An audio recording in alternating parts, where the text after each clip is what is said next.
तस्वीर आप देख सकते हैं कि किस तरह से भीड़ को नियंत्रित करना बड़ा मुश्किल हो रहा है प्रशासन के लिए। थोड़ी देर पहले पुलिस को वहां हल्का सा लाठीचार्ज भी करना पड़ा था और भीड़ को तितर बितर करने के लिए, क्योंकि हजारों की संख्या में लोग वहां पर श्रद्धांजलि देने पहुंचे हुए हैं। मुख्तार अंसारी की इमेज अगर आप यूपी की सियासत में देखेंगे तो बाहुबली की है, गैंगस्टर की है, डॉन की है, लेकिन मऊ की जनता के नजरिए से देखें तो वहां पे एक रॉबिन हुड वाली इमेज भी आती है। इसका प्रमाण यही है कि मऊ से वो 5 बार विधायक रहे, जेल चले गए मामलों में, लेकिन जेल से भी 3 बार वो विधायक रहे। उनका परिवार किसी ना किसी तरीके से सियासत में रहा है। अफजाल अंसारी अभी गाजीपुर से सांसद हैं, उनके बड़े भाई सिबकतुल्ला वो 2 बार महमूदाबाद से विधायक रहे, उनके बेटे फिर विधायक रहे। खुद मऊ से मुख्तार अंसारी के बेटे अब्बास अंसारी विधायक हैं और हालांकि अभी जेल में चल रहे हैं। इन सब के बीच ये भीड़, ये हुजूम, ये जनाजा अपने आप में क्या कहता है? सियासत का, पूर्वांचल की सियासत में इसमें क्या असर पड़ेगा, ये देखने वाली बात होगी। लगातार तस्वीरें हम आपको दिखा रहे हैं क्योंकि इस पूरे घटनाक्रम को लेकर सियासत भी की गई। लगातार जो मुख्तार अंसारी के परिवार वाले थे, परिजन थे, उनकी तरफ से ये आरोप लगाए गए कि हमारे पिता की जो हत्या है की गई है ये स्वाभाविक मौत नहीं है। विपक्षी नेताओं की तरफ से आरोप लगाए गए थे, बल्कि सरकार का साफ तौर से जो ऑफिशियल अनाउंसमेंट की गई थी उसके मुताबिक मुख्तार अंसारी की मौत दिल का दौरा, कार्डियक अरेस्ट की वजह से थी। काफी समय से वो बीमार चल रहे थे, लेकिन दूसरी तरफ आरोपों की अपनी फहरिस्त है, सियासत की अपनी कहानी है, क्योंकि अभी लोकसभा चुनाव 2024 भी हैं।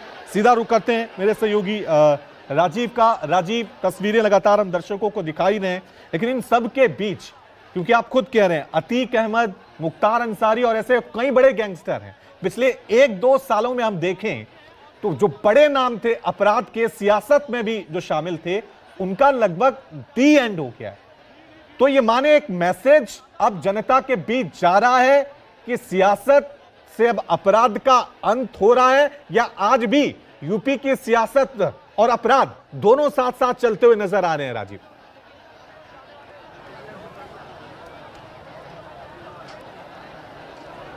देखिए, मैं इसको ये कहूँगा कि जो सरकार के खिलाफ अपराधी माफिया है उनका द एंड भले आप कह दें, लेकिन जो सरकार के शरणागत हैं वो पूरी तरह से सुरक्षित है, ये मैं कह सकता हूँ। ये कहना कि उत्तर प्रदेश में अपराधियों का राजनीतिकरण खत्म हो गया या अपराधियों का राजनीति में महत्व खत्म हो गया, अभी बहुत जल्दबाजी है। हाँ, ये जरूर है कि जो उधर चला गया, बीजेपी की तरफ चला गया, सरकार की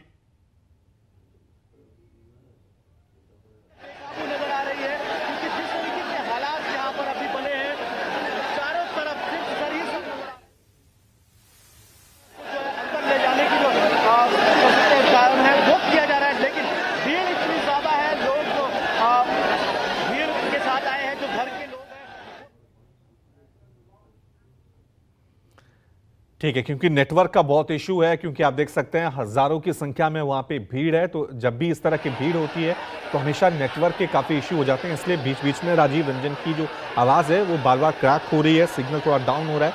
लेकिन इन सब के बीच ये तस्वीरें देखिए, मुख्तार अंसारी का पार्थिव शरीर सपूदे खाक होने जा रहा है। उनके बेटे उमर अंसारी वहाँ पर मौजूद हैं, माइक लेके लोगों से अपील भी वहाँ पे की जा रही है कि थोड़ी शांति बनाए रखें। प्रशासन की तरफ से आप देख सकते हैं पूरे इंतजाम वहाँ पे किए गए हैं, क्योंकि वहाँ पे हजारों की संख्या में पुलिस बल भी मौजूद है। थोड़ी देर पहले हालात थोड़े से नियंत्रण से बाहर हो गए थे तो पुलिस को वहाँ पे लाठी चार्ज भी करना पड़ा था, लेकिन अभी तस्वीरें अभी देख रहे हैं हालात नियंत्रण में है।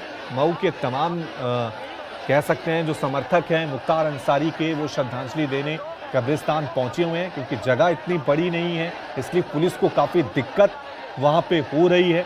मुख्तार अंसारी मऊ से 5 बार विधायक रहे हैं, इससे आप अंदाज़ा लगा सकते हैं कि अपराध की छवि और सियासत की छवि दोनों अलग अलग तरीके से चल रही है। ये देखिए, जैसे ही गेट वहाँ पे खुला तो लोग हजारों की संख्या में दौड़कर अंदर श्रद्धांजलि देने, जो रीति रिवाज होते हैं उसमें शामिल होने के लिए अंदर पहुंच रहे हैं। दूसरी तरफ इस मुद्दे को लेकर अभी भी सियासत हमें देखने को मिल रही है।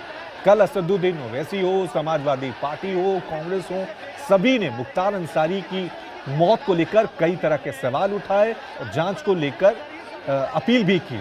खुद मुख्तार अंसारी के बेटे उमर अंसारी ने कल जब पोस्टमार्टम के बाद कहा कि उन्हें तो भरोसा ही नहीं है पोस्टमार्टम का, या यूपी सरकार पे हमें कोई भरोसा नहीं है। वो कह रहे थे कि पोस्टमार्टम दिल्ली एम्स से कराई जाए, लेकिन बहरहाल बांदा में ही पोस्टमार्टम हुआ।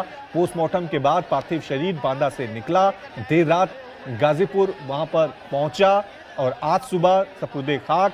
और इस अंतिम सफर, इस अंतिम यात्रा में हजारों की संख्या में लोग श्रद्धांजलि देने के लिए वहां पर पहुंचे हुए हैं। मुख्तार अंसारी कह सकते हैं कि पूर्वांचल की सियासत में एक बड़ा नाम है, लेकिन अब अंतिम सफर, अंतिम यात्रा, अब मुख्तार अंसारी की मौत के बाद पूर्वांचल की सियासत किस दिशा की तरफ जाएगी? क्या इस मौत के बाद भी अंसारी परिवार का दबदबा या बाहुबल जो हमेशा देखने को मिलता है पूर्वांचल और गाजीपुर में, वो अब भी रहेगा? क्योंकि जिस तरह की छवि थी मुख्तार अंसारी की, वो मौत के बाद भी क्या बनी रहेगी, ये देखने वाली बात है। क्योंकि ना सिर्फ मुख्तार अंसारी के भाई जो मंझले भाई हैं, अफजाल अंसारी, वो गाजीपुर से सांसद हैं, उनके बड़े भाई जो हैं सिबकतुल्लाह, वो महमूदाबाद से 2 बार विधायक रहे हैं।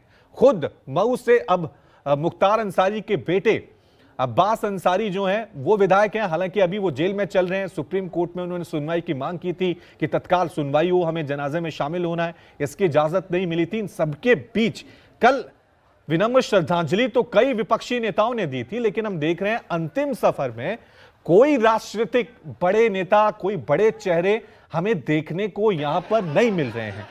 तो ये क्या संदेश देता है, ये क्या मैसेज देते हैं? मऊ की जनता हजारों की संख्या में पहुंची है, यहां से क्या मैसेज जाता है? चुनावों पे इसका क्या असर पड़ेगा? क्योंकि अभी भी देखें तो अब अंसारी परिवार का दबदबा पूर्वांचल की सियासत में हमेशा रहा है, लेकिन अब मुख्तार अंसारी की मौत के बाद यहां की सियासत किस दिशा की तरफ चली जाएगी, यह देखने वाली बात है। क्योंकि एक के बाद एक कई मामलों में मुख्तार अंसारी जेल की सजा काट रहे थे। पिछले 17 महीनों में 7 से 8 केस में उनको सजा सुनाई गई, 2 बार उम्र कैद की सजा सुनाई गई। पंजाब में भी रखा गया था, फिर पंजाब के बाद वहां पे शिफ्ट किया गया यूपी में। उसके बाद इनकी तबीयत धीरे धीरे बिगड़ने लगी। परिवार वालों ने आरोप लगाना शुरू कर दिया था कि नहीं, हमारे भाई को तो धीमा जहर जेल के अंदर दिया जा रहा है। इस बीच एक बड़ी खबर आती है कि